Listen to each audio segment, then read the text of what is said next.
அஸ்ஸலாமு அலைக்கும் வரஹ்மத்துல்லாஹி வபரகாத்துஹு. சூரத்துல் நஸ்ர், அதோடைய கருத்துக்களும் விவாதங்களை பற்றி இன்றைக்கி நம்ம பார்க்கலாம். அதுக்கு முன்னாடி என் சேனலை சப்ஸ்கிரைப் பண்ணாதவங்க சப்ஸ்கிரைப் பண்ணிடுங்க. அதே மாதிரி என் வீடியோக்கு லைக் போடுங்க. வாங்க வீடியோக்குள்ளே போகலாம். முதல் வசனத்தில் உள்ள நஸ்ர் என்னும் சொல் இந்த அத்தியாயத்தின் பெயராக காட்டப்பட்டுள்ளது. இந்த சூரா இறக்கப்பட்ட காலம் அப்துல்லா பின் அப்பாஸ் ரலியல்லாஹு அவர்கள் இது திருக்குர்ஆனின் கடைசி அத்தியாயம் என்று அறிவிக்கிறார். அதாவது இந்த அத்தியாயத்துக்கு பின் சில வசனங்கள் இறக்கப்பட்டுள்ளது என்றாலும் முழுமையான அத்தியாயம் எதுவும் நபி ஸல்லல்லாஹு அலைஹி வஸல்லம் மீது இறக்கப்படவில்லை.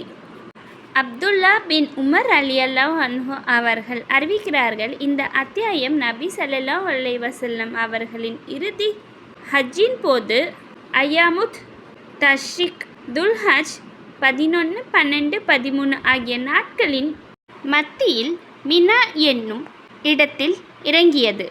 அதற்கு பின் நபி ஸல்லல்லாஹு அலைஹி வஸல்லம் அவர்கள் தம் ஒட்டகத்தின் மீதேறி தம் இறுதி ஹஜ் பேருரையை ஆற்றினார்கள். இது திருமதியில் இடம்பெற்றிருக்கு. அந்த பேருரையின் போது நபி ஸல்லல்லாஹு அலைஹி வஸல்லம் அவர்கள் கூறினார்கள், இதற்கு பின் உங்களை நான் சந்திப்பேனா இல்லையா என்று எனக்கு தெரியாது. எச்சரிக்கை, இந்த நாளும் இந்த இடமும் எவ்வாறு கண்ணியமிக்கதாய் உள்ளவனோ அவ்வாறே உங்கள் இரத்தமும் மானமும் கண்ணியத்துக்குரியவனாகும். நீங்கள் உங்கள் இறைவனின் திருமுன் சென்று அவன் உங்களிடம் உங்கள் செயல்களை குறித்து வினவும் வரை கேளுங்கள். இந்த விஷயத்தை உங்கள் அருகில் இருப்பவர் தொலைவில் இருப்பவருக்கு தெளிவுபடுத்தட்டும்.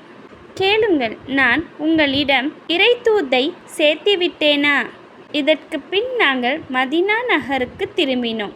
சிறிது நாட்கள் சென்றவுடன் நபி ஸல்லல்லாஹு அலைஹி வஸல்லம் அவர்கள் காலமாகி விட்டார்கள்.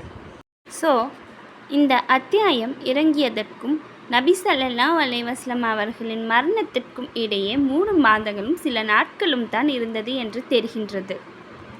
ஹஜ்ஜத்துல் விதாவிற்கும் நபி ஸல்லல்லாஹு அலைஹி வஸல்லம் அவர்கள் மறைவிற்கும் இடையே இவ்வளவு காலம்தான் கழிந்தது என்று வரலாற்று நிரூபிக்கின்றது. இப்னு அப்பாஸ் ரலியல்லாஹு அவர்கள் கூறுகிறார்கள், இந்த அத்தியாயம் இறங்கிய போது நபி ஸல்லல்லாஹு அலைஹி வஸல்லம் அவர்கள், எனக்கு என் மரண செய்தி அறிவிக்கப்பட்டுவிட்டது, என் வாழ்நாள் நிறைவடைந்து விட்டது என கூறினார்கள். அதேபோல் அப்துல்லா பின் அப்பாஸ் ரலியல்லாஹு அவர்களின் பிற அறிவிப்புகளில் விளக்கப்படுகிறது. இந்த அத்தியாயம் இறங்கிய போது நபி ஸல்லல்லாஹு அலைஹி வஸல்லம் அவர்கள் இந்த உலகை விட்டு செல்ல போவது நமக்கு அறிவிக்கப்பட்டு விட்டது என்பதை புரிந்து கொண்டார்கள். இந்த சூராவுடைய கருத்துகளும் விவாதங்களும்.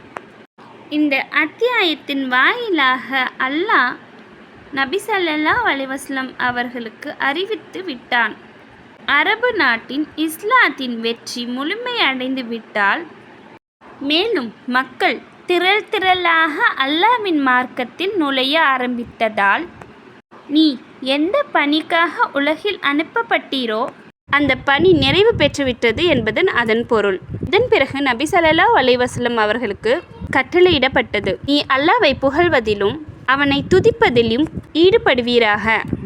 ஏனெனில் அவனது அருளால்தான் நீர் இத்துணை பெரிய சாதனையை ஆற்றுவதில் வெற்றியடைந்தீர். மேலும் இந்த பெரும் தொண்டினை புரிவதில் மறதி, குறைபாடு, பிழை ஏதேனும் உம்மிடமிருந்து ஏற்பட்டிருந்தால் அதனை மன்னித்தருளும்படி அவனிடம் இறைஞ்சுவீராக. ஆயிஷா ரலியல்லாஹு அவர்கள் அறிவிக்கிறார்கள், நபி ஸல்லல்லாஹு அலைஹி வஸல்லம் அவர்கள் தம் மரணத்திற்கு முன்பு அதிகம் இவ்வாறு ஓதிக்கொண்டு இருந்தார்கள், சுப்ஹானக்கல்லாஹும்ம வபிஹம்திக அஸ்தக்பிருக வ ஆத்து இலைக. இறைவா, உன் தூய்மையை நான் எடுத்துரைக்கிறேன், உன் புகழை எடுத்துரைக்கிறேன், உன்னிடம் பாவ மன்னிப்பு கோருகிறேன், மேலும் உன் பக்கமே மீள்கிறேன்.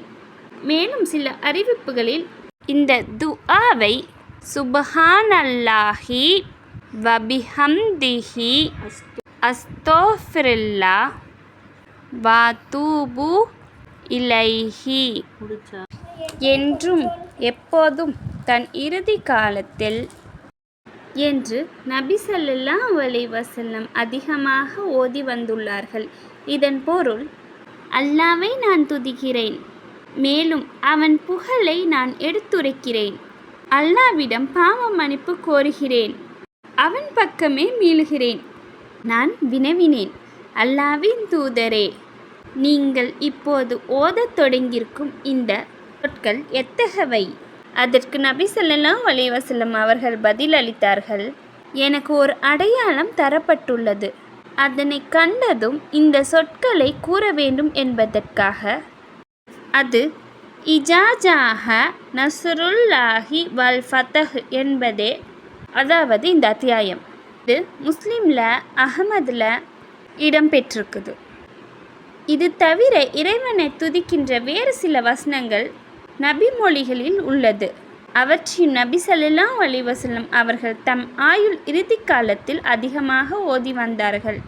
இப்னு அப்பாஸ் ரலியல்லாஹு அவர்கள் அறிவிக்கிறார்கள், இந்த அத்தியாயம் இறங்கிய பின்னால் நபி ஸல்லல்லாஹு அலைஹி வஸல்லம் அவர்கள் மறுமை வாழ்வுக்காக உழைப்பும் முயற்சியும் மேற்கொள்வதில் இதற்கு முன்பை விட அதிக அளவுக்கு முனைப்புடன் ஈடுபட்டார்கள் என்று. இந்த அத்தியாயத்தின் பொருள், அல்லாஹ்வின் உதவியும் வெற்றியும் வந்துவிடும்போது, மேலும் நபியே, அல்லாஹ்வின் மார்க்கத்தில் மக்கள் திரளாக நுழைவதை நீ காணும்போது, நீர் இறைவனை புகழ்ந்து கொண்டு அவனை துதிப்பீராக, மேலும் அவனிடம் பாவ மன்னிப்பு கோருவீராக, மேலும் அவனுடைய அருளை இறைஞ்சுவீராக. நிச்சயமாக அவன் பாவ மன்னிப்பு கோரிக்கையை பெரிதும் ஏற்பவனாக இருக்கிறான். பிஸ்மில்லாஹிர் ரஹ்மானிர் ரஹீம். இஸா ஜாஅ நஸ்ருல்லாஹி வல் ஃபதஹ் வரைத்தன் நாஸ யதுகுலூன ஃபீ தீனில்லாஹி அஃவாஜா ஃபஸப்பிஹ் பிஹம்தி ரப்பிக வஸ்தக்ஃபிர்ஹு இன்னஹு கான தவ்வாபா.